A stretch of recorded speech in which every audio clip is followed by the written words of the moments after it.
Hi, everyone. Welcome to HOA Fight Club.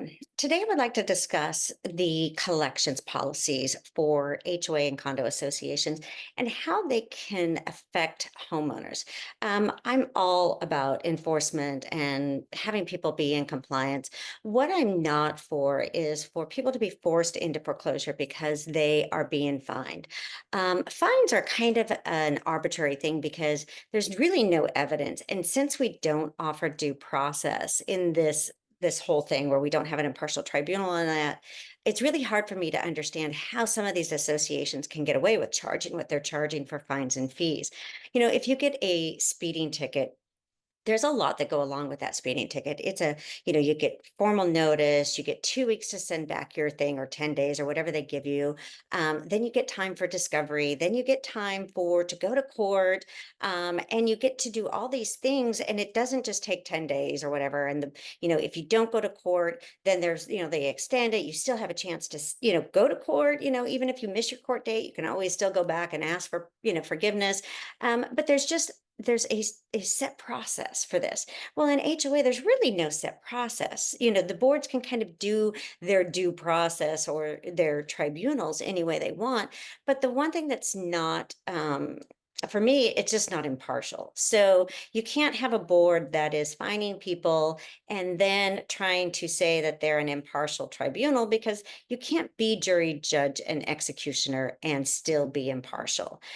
So we're going to take a look at I'm going to share my screen with you so that you can see some of the billing things that I have going on right now that I'm dealing with.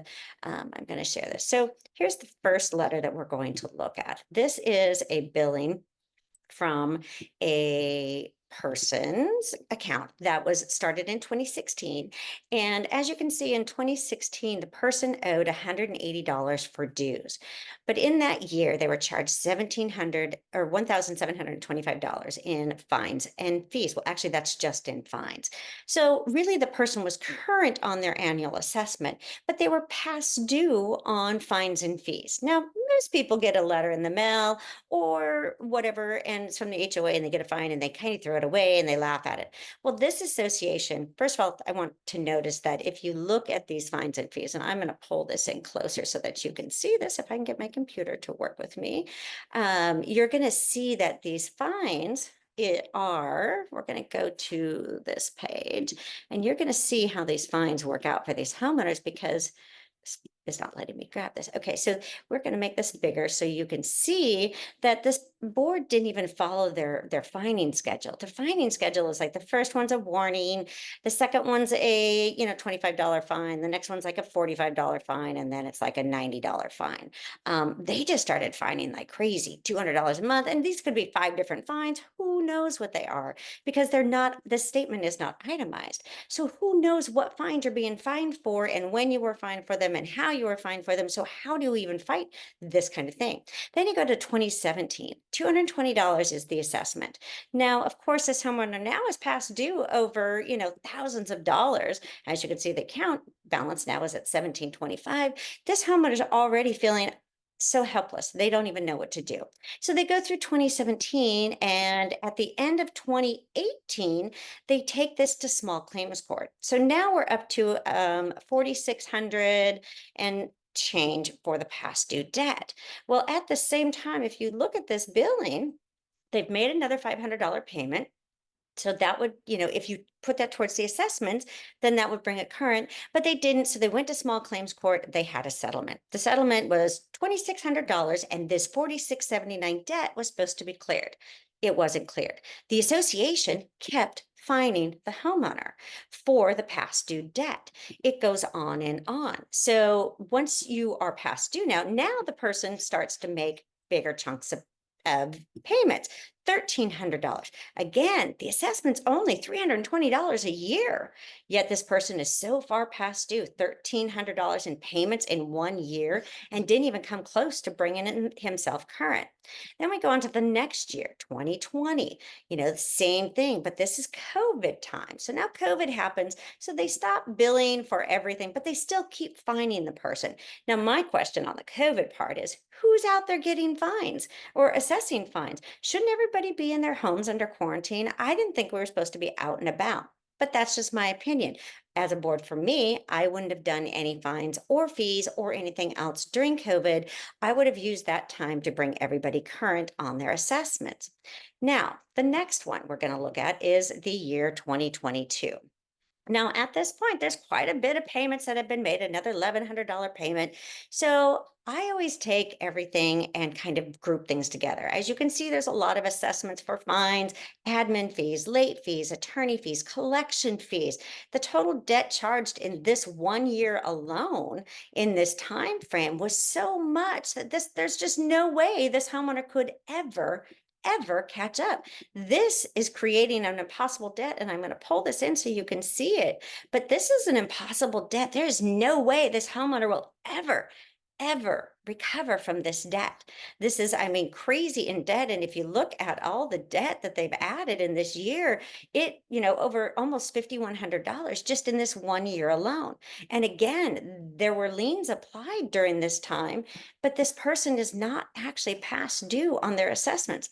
This is a Washington State case. So Washington State, you cannot apply a lien for any of the past due fines, fees, attorney fees. You can only apply it for past due assessments. So now let's go to 2023 and realize that this person has been making payments on their assessments. It's the association with their fines and fees and assessments of collection fees and cost and interest and attorney fees for applying liens. Well, again, we wouldn't need an attorney if this overzealous board in fining wouldn't be doing what they're doing. They are causing the harm, irreparable harm for this homeowner. This homeowner will never recover if this continues to go. So in this month actually, or this year, 2023, the mortgage company made a $5,310 payment. Does that mortgage company realize this is for fines and fees? Does that mortgage company realize that this home is going to be lost for fines and fees? The attorney is not looking about what is actually going on in this association. They're just kind of taking advantage of the fact that they're past due. Now let's look at, this is what I like to do. I like to take everything and add it up and do the division of it so that it makes perfect sense. So if you look at this person's past due assessments, the total annual assessments from 2016 to 2023 were 2,795. The amount of payments made and agreements done was $11,046.61. That is an $8,251.61 amount paid towards fines and fees already, and they want another $12,792.05 for a total debt charged of $21,238.66. My opinion here is that no grass is worth 21,238. This homeowner might be able to have the monies to do repairs and maintenance if they didn't have to pay all these fines and fees, if they weren't constantly being harassed. This person doesn't even want to get their mail. In fact, I had to encourage this person to go get their mail because they have another certified letter that they have to read and have to collect. And it is an HOA syndrome. You do not want to collect your mail when you have these kind of letters coming at you every single month. I asked the attorney, does the association board understand the financial jeopardy they're adding to a homeowner's account with these kinds of unreasonable fees for compliance that create further debt, foreclosure, and bankruptcy? The goal should be compliance, not foreclosure. Reading the meeting minutes. Now, I did read the meeting minutes. They do have them posted from 2013 or 2014 to today. So reading the minutes, I can understand why this association is having collection issues. This is a community that's a golf club. They shouldn't have any issues with a $320 annual assessment. I see huge red flags. 99 accounts past due. 3 accounts totaling over 27,900. 10 years of assessments is only 3,200. So those 3 accounts have to have an amazing amount of fines and fees attached to their account to put them that far into debt. These owners are being forced into debt and foreclosure. And I took the meeting notes and I sent that to the attorney. Delinquent accounts decreased from 41 accounts to 58 accounts. That means they had 99 accounts past due. The 3 largest accounts totaling over 27,900 or 54.6%. The next 6 are between 1,000 and 5,000 and 13 totaling 13,865, or 27.1%, are between $199, which is 16.5%. And all of the other 22 accounts are under $100. $320 annual assessments. And this association's having a hard time collecting. This isn't for annual assessments. This is for fines and fees. They have a pattern, and you can see their pattern. They're applying liens for fines and fees, which aren't even allowable. They have to be so far past due on their accounts for their actual past due assessments. So we know they're having a issue here in this association. Now, I'm concerned also in this association because there's two board members serving together. The board president and the secretary, they had been amending the documents together. They were signing checks together. They're signing the rules together. That doesn't show very good when she's in charge of the compliance. He's in charge of the art compliance. So they completely control this entire association, which does not allow for an impartial tribunal. Now let's talk about the irreparable harm this association is actually doing to themselves.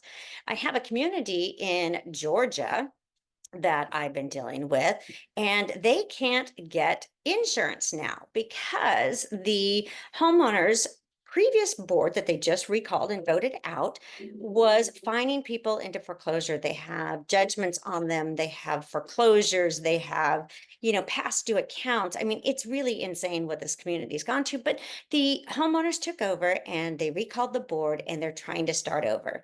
Now they're trying to get insurance. Well, because of the conversation they had that talked about they did a news report, the new board did, when they were going through this, but because at this time they're going to pass on the writing the DNO because of the controversy in the HOA, which means the previous board jeopardized the association from being insured.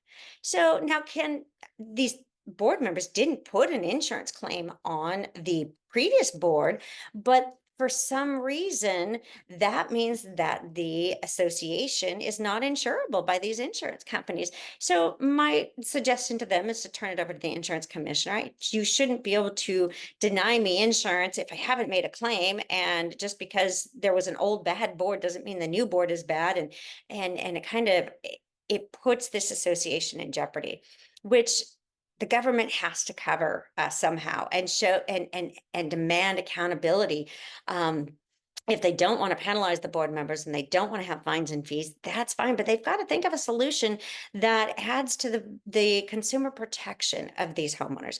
Nobody should lose their home to a fine or fee. Nobody that we have small claims courts, we have other avenues. Oh, the other one that I'm seeing is if you file something in small claims court, they're going to and they file in a civil court, they are trying to combine cases into the civil court so that the attorneys can be used. So the example of this one is tree violation. The trees have actually been cut down, but the association is suing her for the trees. Well, the trees are cut down. This could have been solved in small claims court.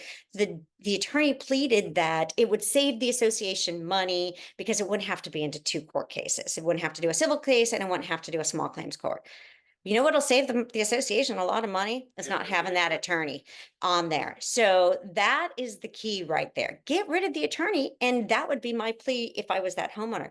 Look, nothing would have cost this association anything. All you had to do is get rid of the attorney. There's no attorney fees. Small claims court for trees, we don't need a civil court filing that costs 20 grand for the association to defend when it's just trees.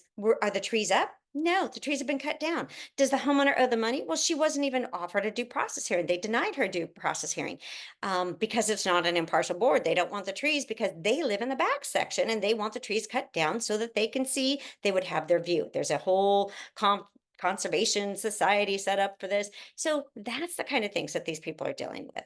So let's talk about fair collections, fair dues, not fining people into foreclosure, and having these kind of things being exposed. I'm making a attorney general complaint on the attorneys for the past due collections and the associations.